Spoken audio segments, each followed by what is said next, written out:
on my face, so it's not weird. Hi, everybody.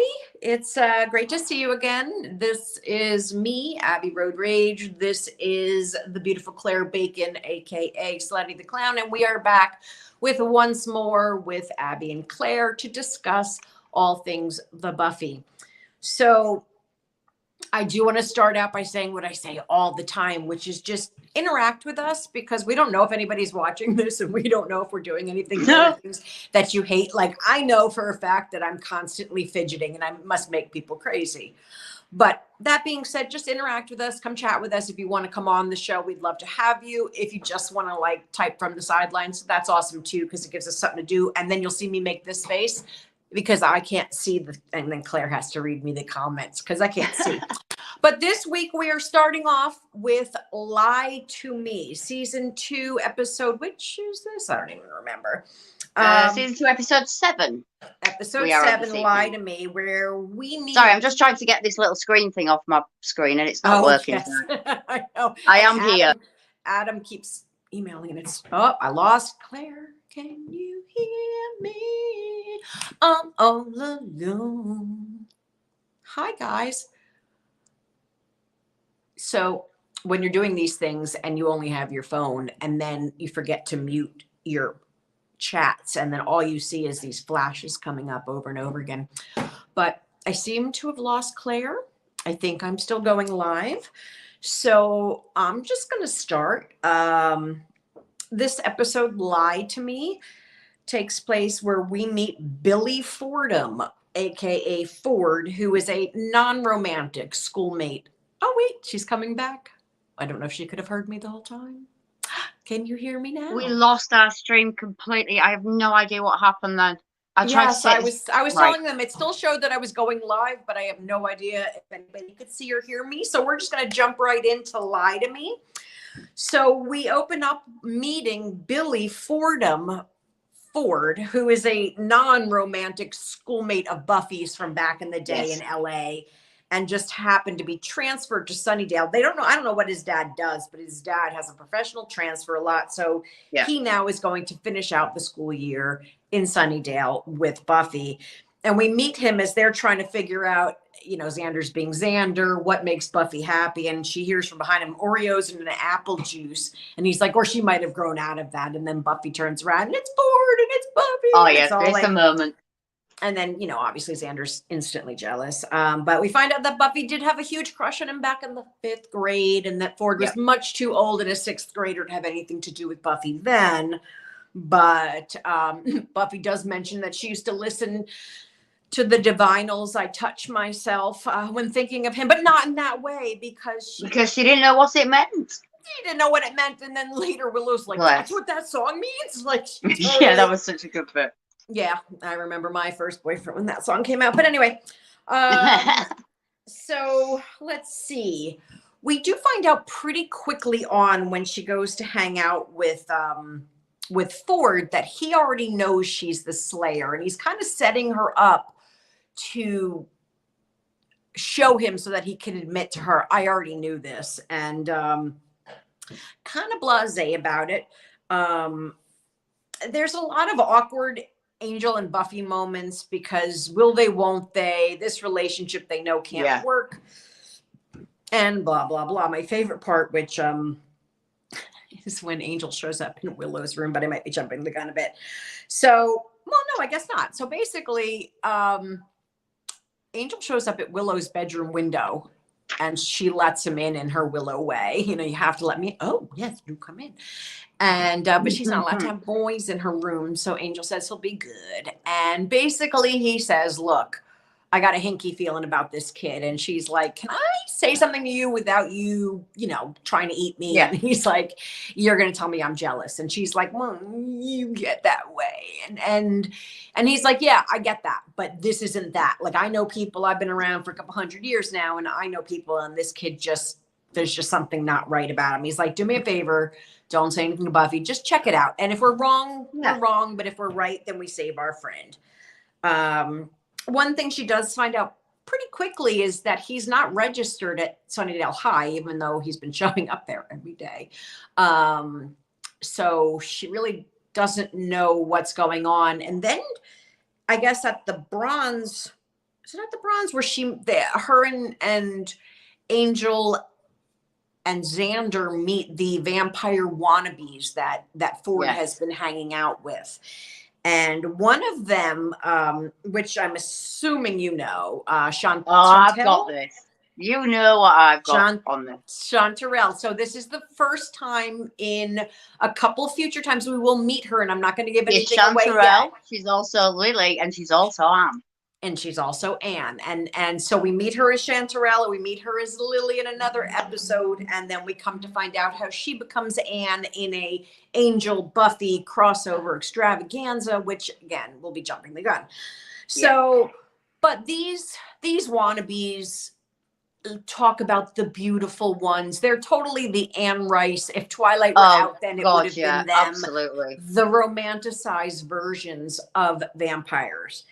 And basically Ford's friends overhear them talking about what bunch of lunatics they are, and the Slayer's gonna, what's she gonna think when she finds out when they show up where he's hanging out. So it wasn't the bronze, it was whatever place they have their little club. And so basically Buffy and Angel have this talk. It's the first time she admits she loves him out loud, which is kind of sweet. It is. We see that Ford goes to Spike and says to Spike. The very boo hiss moment. It's very like, where'd you go? That's when you're like, wow, you really crossed a line. The fact that Spike didn't kill him on the spot says something. There's some prime Drusilla moments in this. But basically what we find out is that Ford really wants to be a vampire. And he thinks if he can trade the Slayer to Spike on a golden, silver platter here, that he can make him a vampire and he can live forever. So we fast forward to Angel and Buffy being awkward and trying to walk through it. And Angel even says to her, do you love me? Like, tell me honestly. And she's like, yeah, I do. And he's like, yeah, me too. So I got to tell you about some of the bad shit I did back in the day. Speaking of Drusilla. And basically his gruesome past, he met sweet and lovely Drusilla. And we don't know her whole backstory yet, but we will come more on that later. But we do know. We do get a very good outline in this one. Yeah. Before he changed her into a vampire, he made her crazy. And he killed her whole family, and he drove her absolutely bonkers insane. So he is completely 100% responsible for making that psychopath. Absolutely. And when they said it's a maker or a slayer, it definitely was. Exactly. And you're starting to see the ancestral relationship of all these vampires come back in. You've got Darla being Angel's sire, and Angel being Spike's sire, and being Drusilla's sire. And I love the timelines. One of these days I want to do like a family tree, but yeah, that would actually be a really good idea. Wouldn't that be fun? That'd be a neat project. I'd need you for that. And then Angel does tell Buffy what he found out about Ford, and that he's part of this obsessive cult that worships vampires. As a matter of fact, Angel tells Chanterelle, like, you're a moron, you're an idiot, they don't care about you, they're going to destroy you. And she's like, you don't have to be rude about it. Like, she really in her little head thinks that these are the beautiful, it's all great and romantic, and it's an Anne Rice novel. Shiny vampires.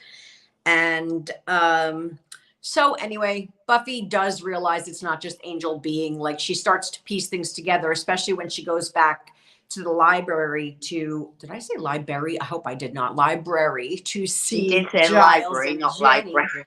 Okay, because it was fast and I just wanted to make sure.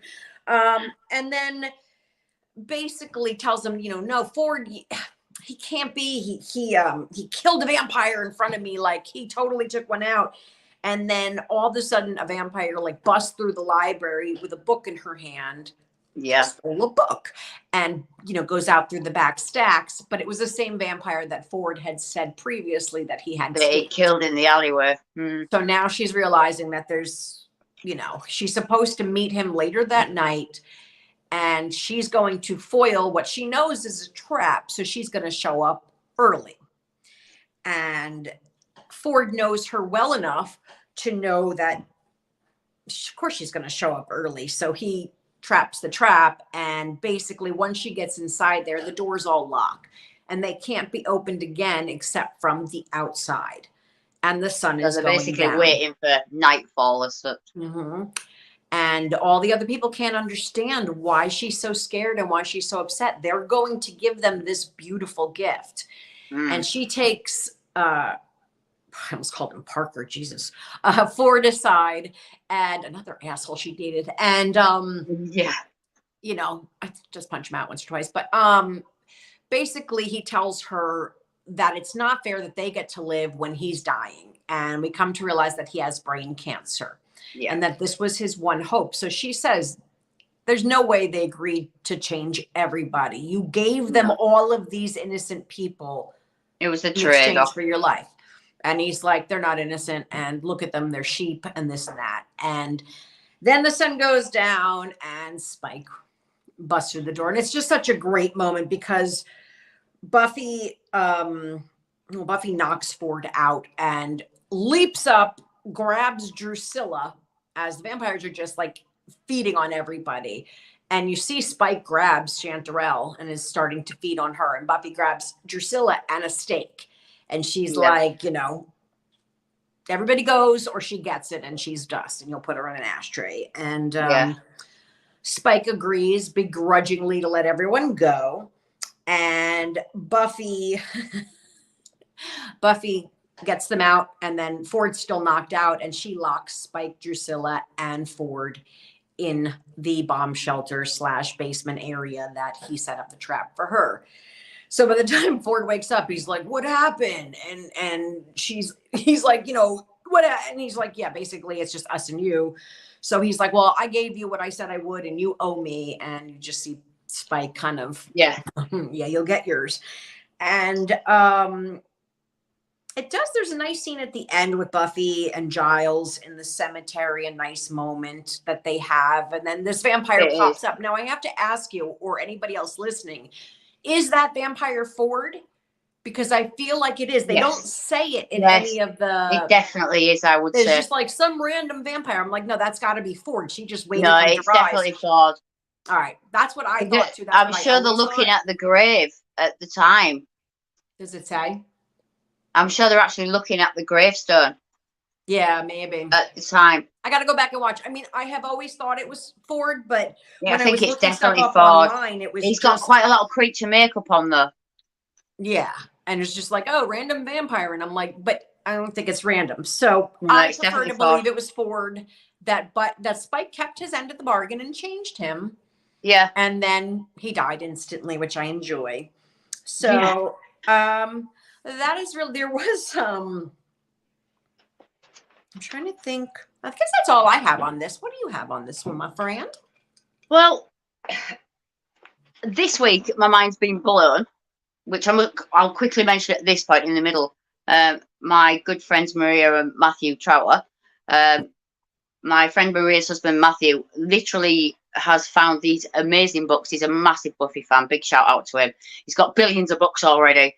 But he'd found this guide. I've been aware of it before, but not really paid any attention. I've never had copies of it. He bought a later edition the other day, and he has gifted me up to season 3 for now. Yeah, definitely link this guy who wrote these, Keith Topping, as a throwaway guide to Buffy for anyone who wants the little bits that we put in, like the little quotes, the music and everything that I've been slogging out finding every week.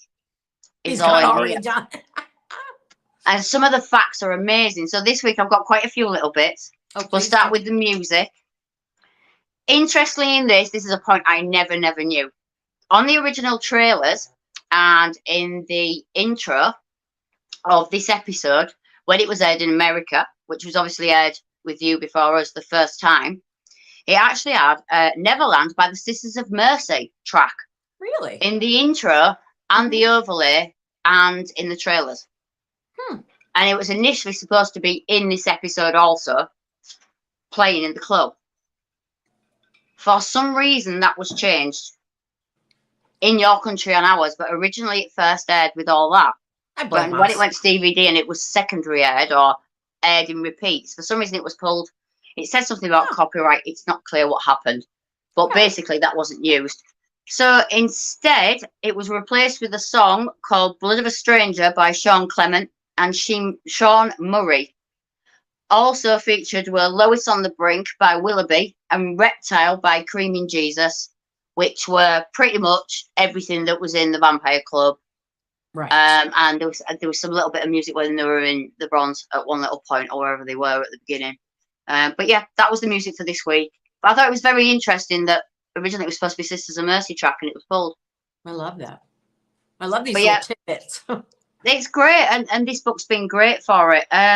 Couple of other things I must mention. I've been trying to remember to mention her name, and because I got this book, I have. Sarah Michelle Gellar's stunt double. As you say, there's some great fight scenes in this, especially, you know, when they get into the locked basement and everything, and Spike comes in. Great sort of fight scenes. Sophia Crawford, who was Buffy's stunt double pretty much She's amazing, all the way through everything. I think you posted a picture of her the other day with Buffy, and then Spike with his James Marsden's with his stunt double. Amazing So people, cool. unsung heroes, as we all know, are the stunt people. So shout out to her this week.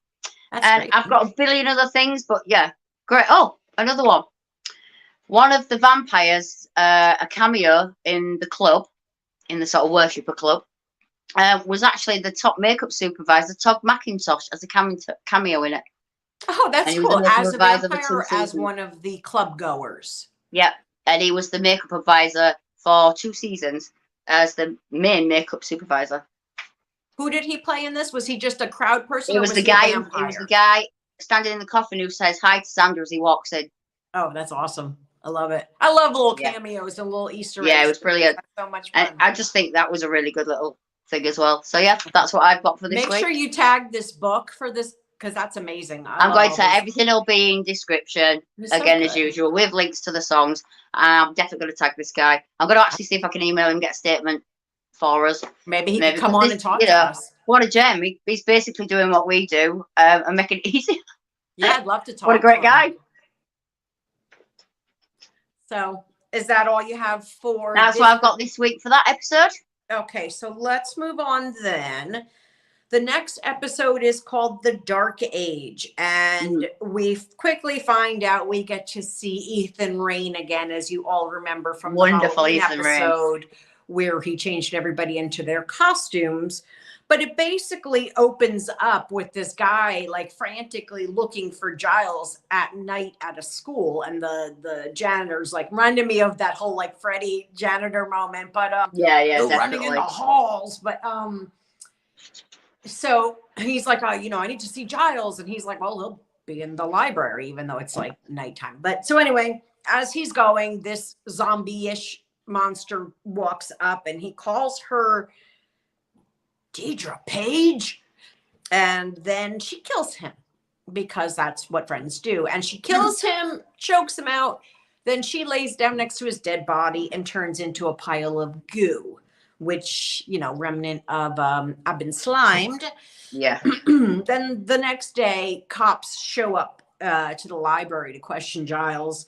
And I love that Cordelia just busted in the middle, and she's like, hey, you don't have to be rude. I can take a hint. She's like, what's the hint? He's like, come back later. So they're asking him about this body that they found that's a suspected homicide and had Giles's name and address on his person. So they take him to the police station, or to the morgue rather, to identify the body, which he identifies as a friend of his from London by the names of Philip Henry, who he has not spoken to in 20 years or seen in 20 years.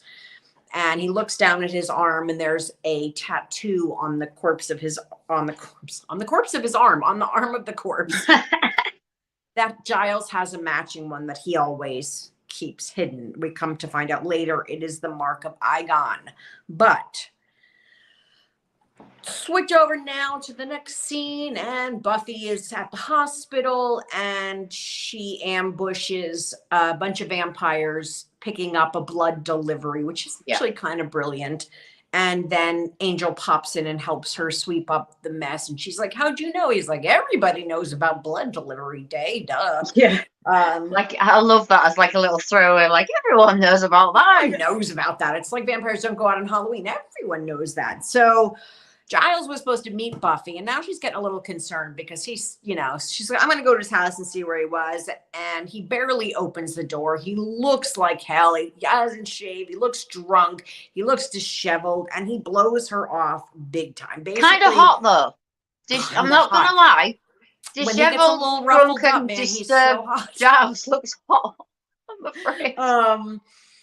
And then literally slams the door in her face. So she goes, this is now Saturday, and Xander, Willow, Cordelia, and Miss Calendar have to work on Saturday for some lab thing, and Xander's pissed, but I think secretly, maybe not so much. And so Buffy goes to them and says, Giles is not okay. Like, I think Giles was drinking, and Willow's like, tea? Tell me it was tea. She's like, I don't think it was tea.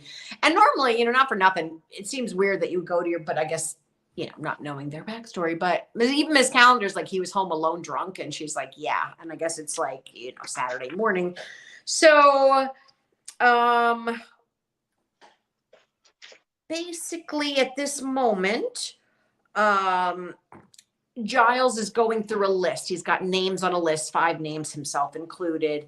He's already got the first name crossed out. Now he's crossed out his friend that he just ID'd, Philip Henry, and he's calling to try to find Deidre Page. Soon finds out Deidre Page is gone, crosses her out. So now there's only 2 left on the list, and he's starting to panic. He realizes his friends are being systematically killed off. And he's not handling it well. And the other name on the list is Ethan Rayne, which we remember.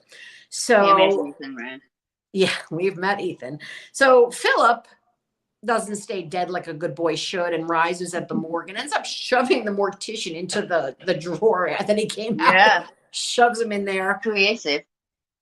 At the same time that Giles realizes that this Egon, the sleepwalker demon, Willow finds information in Giles's books, and basically it's Egon, Eyghon. He's called the Sleepwalker, and he possesses a host. He can either possess a dead or an unconscious body. And when that body is no longer used to it, it becomes goo, and he moves on to the next body. While Buffy goes to the library to call Giles and tell them what they found out in science lab or computer lab, she catches Ethan in the stacks of the library, and she punches him in the face, which is fun. She calls Giles, and he's like, what do you mean he's there? And tells her he's very dangerous. And, and then undead Philip attacks. He arrives. Buffy does trap him in a cage. And then kind of everybody shows up in the library. Giles shows up. Ethan's there, and Philip busts out of the cage, and Buffy takes him out and knocks Jenny Calendar unconscious at the same time. The wonderful Jenny Calendar, who we love. Poor girl has really been through a lot already. She really goes through it in this. She really does. And then you see the goo touch Jenny Calendar's passed out hand, but nobody seems the wiser. And then she gets up and she's all like, Giles, you saved my life, oh squishy squishy, and she's a little aggressively. So basically squishy. He just says, I'm taking Jenny home. Ethan runs away. He takes Jenny to his home, and she tries to take advantage of him, but he is much too gets British a bit spicy. Yeah, she's trying everything, but he's like, nope, that would be taking advantage. You've had a head trauma. Yeah. I'm not that kind of guy. So basically, at some point, Giles realizes that Jenny was unconscious and what has happened. And then Jenny knocks him out, takes him down. Yeah. Buffy steps in and fights Jenny, knocks her out. At the same time, Willow, Angel, Xander, they have come up with a plan that is either going to work or kill them. And Cordelia helps too. Giles does admit, there's a good scene where he admits to the Scoobies that he created this demon. And they do see a picture of young Ripa, as Ethan calls him. Let me tell you something. that was a sexy man, and he's all I'll punk. tell He's you all like, something. I have a Sex little Pistols fact and about that photo when we go to the end. oh, I can't wait for that episode. That's going to be so good. So, here he was. He says, I'm 21. I'm studying in Oxford. I'm doing witchcraft by night. I fall in with the wrong crowd. And wha-bam, we create a demon that we could not control. And it killed our first friend. And now it's going down the line and everybody. So it's 3 down, 2 to go. It's just him and Ethan. So Ethan has gotten the drop on Buffy and knocked her out and tied her up to a table and says, this is going to hurt you a lot more than this is going to hurt me. Yeah. And tattoos the mark of Egon on her back, on her shoulder. Yeah. So that when the demon, aka Jenny Calendar, busts through the door to get Ethan, she sees this symbol, and right before she came in, he poured acid on his arm. Didn't it, onto his arm? Yeah. Yeah, that hurt me because I burnt my hand yesterday on on a pan. I have a completely side, but those wrought iron pans you take out of the oven, like you put on the stove top, and then I went to go move it like an idiot. Like I didn't see myself just take it out of the oven, and it's 1,000 degrees. Also, where you picked a hot pan up and these three. Yeah, we've done this. So again, pouring acid on myself as I'm sitting there with my fingers in ice last night. It's so miserable. And he's like, pour this acid on me. So anyway, Egon busts in, Egon / Jenny. And I know it's Egon because they said it, because at first I thought they're going to think I'm talking about the Ghostbusters guy. No, but it's definitely Egon. Yeah. So Egon shows up in Miss Calendar's body. Angel jumps in and starts choking out Miss Calendar, which, everybody just wants to see every once in a while. And, sounds like a Ripper fun weekend. like, what? And she's like, no, we got an idea. And as she's about to lose consciousness, the demon jumps into Angel's body because he's the next not living body. Yeah, then the next undead thing around. And then you watch Angel fight internally with said demon and somehow just beats it. Contains it. I guess it was a fight of the wills, I'm guessing. Yeah, he's like, I've dealt with demons before, and this one was just fine. So demon was no match for Angel. Jenny, we see the next day, is having a hard time. I'm sure she remembers a lot of what happened. Most people that are possessed say they at least have a recollection of what happened while it was going on. And I don't think she blames Giles or anybody. I think she's just having a little PTSD moment. Yeah, I think it's one of those things where there's always something. Yeah, she needs time to contemplate what happened to her. And I've been pretty busy in the demon world since she came along. Yeah, she thought this was a good idea, maybe not so much. But so she really doesn't want to see Giles. It's one of those I'll call you when I'm ready sort of things. And Giles is always. Abby, I've just lost Abby at this moment. I shall stay for now while I'm here. I've got a comment. Angel is always fighting internal demons, Clint. Sorry, I put Clint's comment up. You disappeared. I did. Somebody. But Angel is always fighting internal demons. So, anyway, Buffy and Giles have a nice heart-to-heart at the end. It's a really sweet moment. I love their little, times where all of a sudden Buffy sees him as a human instead of just an adult, a teacher, a boss, a watcher. She sees him as a human being, and I think it levels them both a little bit because they see how much they really do have in common at the end of the day. And that Rupert was a youngster once, a kid. And even though she can't picture him, what does she say? I bet even his diapers were tweed, she sees him as this very put together remnant of Wesley later on, and we do find out that Giles really does like the Bay City Rollers. So that's what it ends with. Which is odd, really, I think. You would think the character is portrayed as Ripper. It wouldn't be the Bay City Rollers. I mean, I thought that was kind of fun. But you got to figure he's not that much older than. I mean, he really it would have been something like Iron Maiden or something, wouldn't it? Just for the type of guy Sex Pistols. He seems to me more of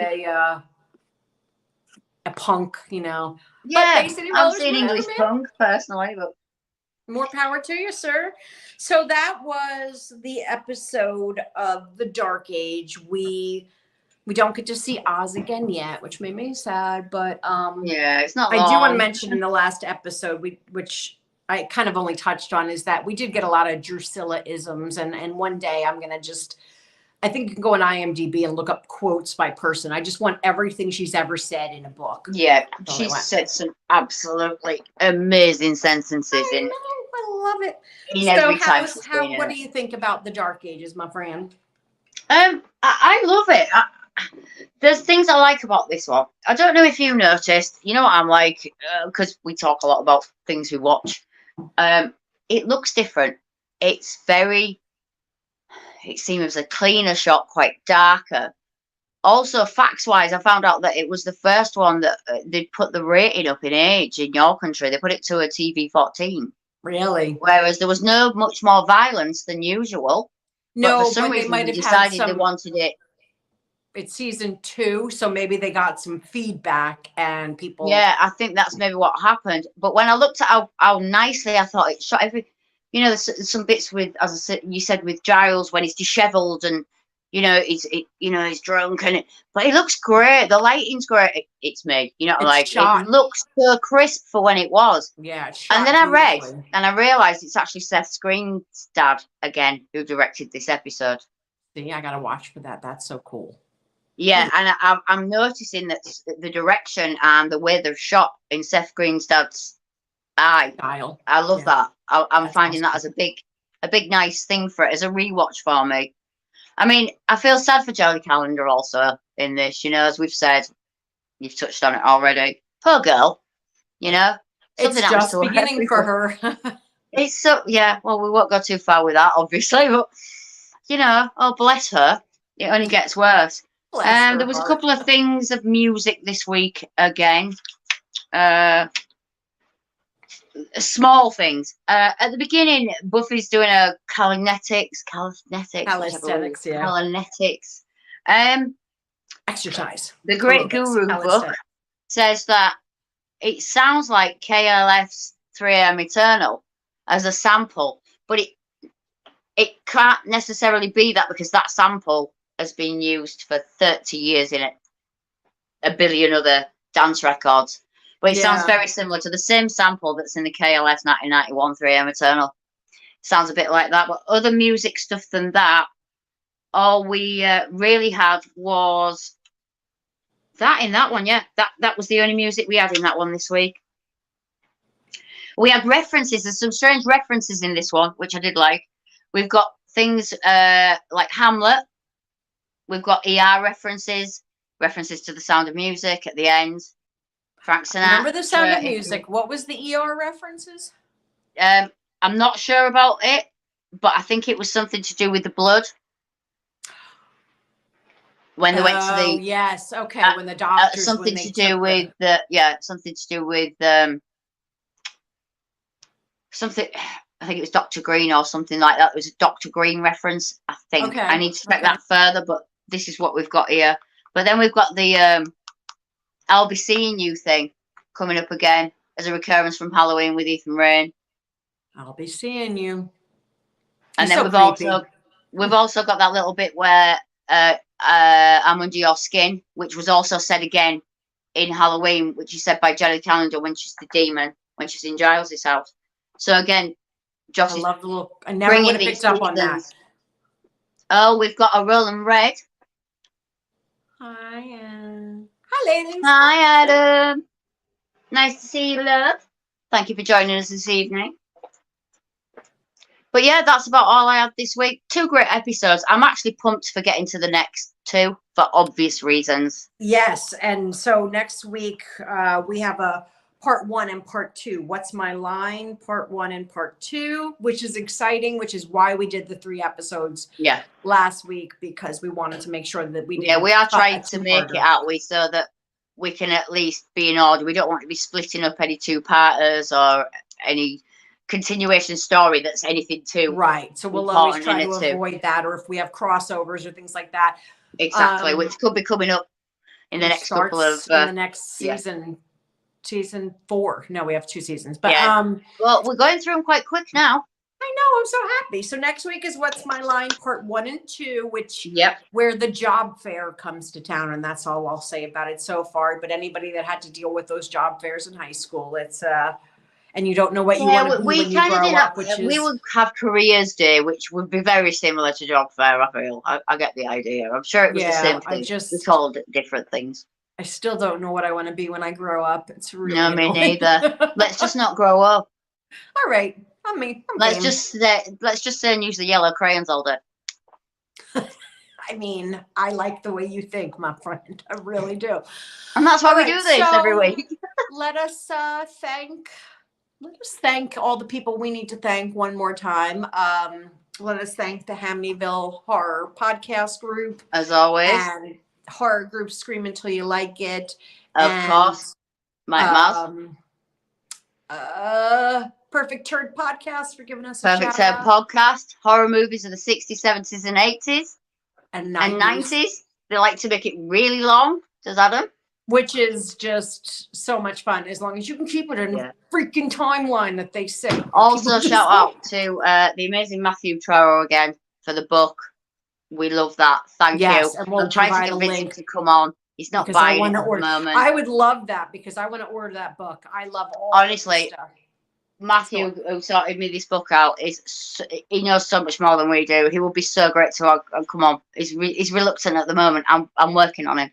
You're so good. I love you. Oh, right, Maria's in the chat actually. Thank you so much. This is his lovely wife, Maria. Hi, Maria. Thanks for joining us. We love you. So Thank much. you. Did we forget anything that we need to add?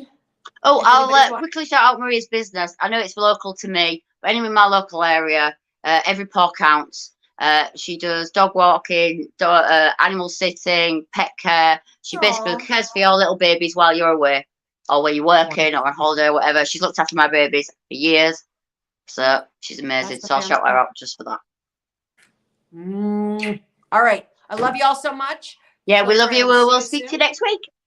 Tell your lovely husband hi from me. I'll talk to y'all soon. See you later. Bye-bye. Bye. Finger guns. Pew, pew. Every time it's going to shut off.